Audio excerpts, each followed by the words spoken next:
அனைவருக்கும் வணக்கம். இந்த வீடியோவில் நம்ம எதை பற்றி பார்க்க போகிறோம் அப்படின்னு நம்ம எடுத்துக்கிட்டோன்னா உயிர்வேலியை பற்றி பார்க்க போகிறோம். அதாவது உயிர்வேலினா என்ன, உயிர்வேலியை எப்படி நம்ம அமைக்கணும், நம்ம என்னெல்லாம் பயன்படுத்தி இருக்கிறோம் அப்படிங்கிறதெல்லாம் இந்த வீடியோவில் நம்ம பார்க்க போகிறோம். வீடியோ முழுவதுமாக பாருங்கள், கட்டாயம் பயனுள்ள தகவல்களாக இருக்கும்.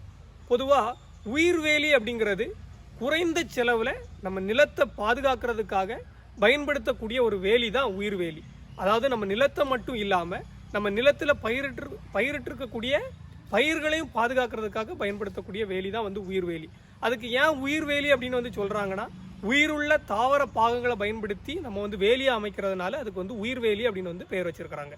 அப்போது உயிர்வேலி அமைக்கிறதுக்கு எந்த மாதிரியான உயிருள்ள தாவர பாகங்களை எடுக்கணும் அப்படின்னு நம்ம எடுத்துக்கிட்டோம்னா, தண்டு மூலமாக பயிர் பெருக்கம் ஆகக்கூடிய தாவர பாகங்களை எடுக்கணும். அதாவது குச்சி மூலமாக பயிர் பெருக்கம் ஆகக்கூடிய தாவர பாகங்களை எடுக்கணும். அது பார்த்தோம்னா நிறைய தாவரங்கள் இருக்குது. அதாவது காட்டாமணக்கு, கிழுவை, நீர்க்கள்ளி, கள்ளி, அந்த மாதிரி நிறைய செடிகள் இருக்குது. அப்போது நம்ம அதில் ஏதேனும் ஒன்றை நம்ம தேர்வு செஞ்சு நம்ம உயிர்வேலிக்காக நம்ம பயன்படுத்தலாம். நம்ம என்ன பயன்படுத்தியிருக்கிறோம் அப்படின்னு நம்ம பார்த்தோம்னா, காட்டாமணக்கு அப்படிங்கிற தாவர பாகத்தோட குச்சிகளை நம்ம பயன்படுத்தியிருக்கிறோம். இதுவும் தண்டு மூலமாக பயிர் பெருக்கம் ஆகக்கூடியதுனால இதை நம்ம பயன்படுத்தி இருக்கிறோம். உங்கள் ஏரியாவில் எது அவைலபிளாக இருக்குதோ நீங்கள் அதை பயன்படுத்திக்கலாம்.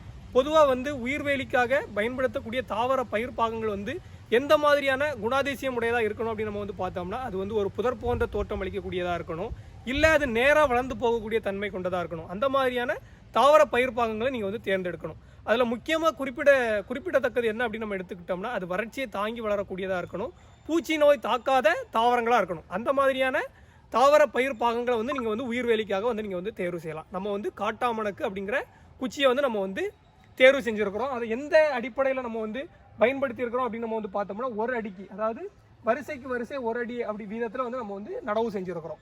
இந்த உயிர்வேலி அமைக்கும் போது எந்த காலத்தில் நம்ம அமைக்கணும் அப்படின்னு நம்ம எடுத்துக்கிட்டோம்னா, மழை காலங்களில் நீங்கள் அமைக்கணும். மழை காலங்களில் அமைச்சிங்கன்னு பார்த்தீங்கன்னா தொடர்ச்சியாக மழைப்பொழிவு கிடச்சிக்கிட்டே இருக்கும். இந்த குச்சிகளை நம்ம ஊன்றதுக்கு ஏதுவாக இருக்கும். அந்த குச்சிகள் ஒரு வாரத்தில் வேர் விட்டு நல்லா வளர ஆரம்பிச்சிடும். அப்போ மழை காலங்களில் நீங்கள் இந்த மாதிரி உயிர்வேலி அமைச்சிங்கன்னு பார்த்தோம்னா ஈஸியாக நம்ம சக்ஸஸ் பண்ண முடியும். இதை விவசாயிகள் நல்லா புரிஞ்சுக்கிடணும். இதில் நம்ம என்ன பண்ணியிருக்கிறோம் அப்படின்னு நம்ம எடுத்துக்கிட்டோம்னா, அதாவது உயிர்வேலி அமைக்கிறோம் அப்படின்னு நான் சொல்லியிருந்தேன். இதில் நாங்கள் என்ன புதுசாக பண்ணியிருக்கிறோம்னா, 10 அடிக்கு 10 அடி, அதாவது இப்போ ஒரு அடிக்கு ஒரு பூவரசு, இந்த ஒரு அடிக்கு ஒரு 1க்கு 1 அப்படிங்கிற வீதத்தில் நம்ம காட்டாமணக்கு குச்சிகளை நம்ம நடவு செஞ்சுருக்கிறோம். அதே டைம் 10 அடி வரும்போது கரெக்டாக நம்ம ஒரு மரப்பயிரை நடவு செஞ்சுருக்கிறோம். அது என்ன அப்படின்னு நம்ம எடுத்துக்கிட்டோம்னா, பூவரசு அப்படிங்கிற மரப்பயிரை, அதாவது டிம்பர் ட்ரீஸை நடவு செஞ்சுருக்கிறோம். அதாவது 10க்கு 10 அப்படிங்கிற இடைவெளியில் நம்ம டிம்பர் ட்ரீஸை நடவு செஞ்சுருக்கிறோம். இதை நம்ம எதுக்காக நடவு செஞ்சுருக்கிறோம் அப்படின்னு நம்ம பார்த்தோம்னா, இது 10 வருஷம் கழிச்சு நமக்கு ஒரு நல்ல ஒரு முதலீடாக நமக்கு கிடைக்கும். அதுக்காக நம்ம இந்த டிம்பர் ட்ரீஸை நம்ம நடவு செஞ்சுருக்கிறோம். நீங்களும் இந்த மாதிரி உயிர்வேலி அமைக்கும் போது டிம்பர் ட்ரீஸை 10 அடிக்கு ஒரு கன்றுகள் போட்டிங்கன்னு பார்த்தோம்னா, அது 10 வருஷம் கழிச்சு நமக்கு ஒரு நல்ல ஒரு லாபத்தை ஈட்டி தரும். இந்த இப்போ பார்த்தீங்கன்னா தெரியும், இது பூவரசு குச்சி. இதுவும் பயிர் தண்டு மூலமாக பயிர் பெருக்கமாகக்கூடியதான். நீங்கள் குச்சி கிடைச்சா குச்சி வைக்கலாம், இல்லை பக்கத்தில் நர்சரிகளில் பூவரசு கன்றுகள் கிடைச்சாலும் வாங்கிக்கலாம், இல்லை செம்மரம், தேக்கு, அந்த மகோகனி, அந்த மாதிரியான டிம்பர் ட்ரீஸ் கிடைச்சாலும் வாங்கி வைக்கலாம். அப்போது அந்த உயிர்வேலி அமைக்கிறதுனால என்னெல்லாம் பெனிஃபிட் இருக்குது அப்படின்னு நம்ம பார்த்தோம்னா, குறைந்த செலவில் நம்ம தோட்டத்தை நம்ம பாதுகாக்க முடியுது. அதாவது ஆடு மாடுகளிடமிருந்து, மனிதர்களிடமிருந்து நம்ம பாதுகாக்க முடியுது.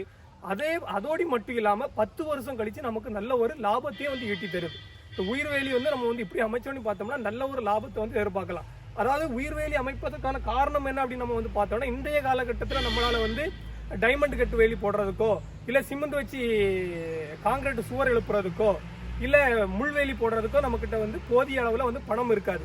அப்படிங்கிற விவசாயிகள் இந்த மாதிரி நீங்கள் உயிர்வேலி அமைக்கலாம். உயிர்வேலி அமைச்சுக்கிட்டு நீங்கள் அப்புறமா நீங்கள் உங்களுக்கு பணம் கிடைக்கும் போது பார்த்தோம்னா, நீங்கள் காங்கிரீட் கொண்டோ, இல்லை ஃபென்சிங் போட்டு, அதாவது காங்கிரீட் போட்டோ, காங்கிரீட் போட்டு சுவர் எழுப்பியோ, இல்லை முள்வேலி அமைத்தோ, இல்லை டைமண்ட் கட்டு வேலி அமைத்தோ நீங்கள் உங்களோட தோட்டத்தை பாதுகாக்கலாம். இந்த முறையில் நம்ம சொல்லக்கூடிய முறையில் நீங்கள் உயிர்வேலி அமைச்சிங்கன்னு பார்த்தோம்னா கட்டாயம் நம்ம தோட்டத்தையும் பாதுகாக்க முடியும். அதன் மூலமாக நல்ல ஒரு வருமானத்தையும் ஈட்ட முடியும். கட்டாயம் இந்த வீடியோ ஒரு பயனுள்ள தகவலாக இருக்கும் அப்படின்னு நான் நம்புகிறேன். வீடியோ முழுவதுமாக பார்த்த அனைத்து விவசாயிகளுக்கும் நன்றி, வணக்கம்.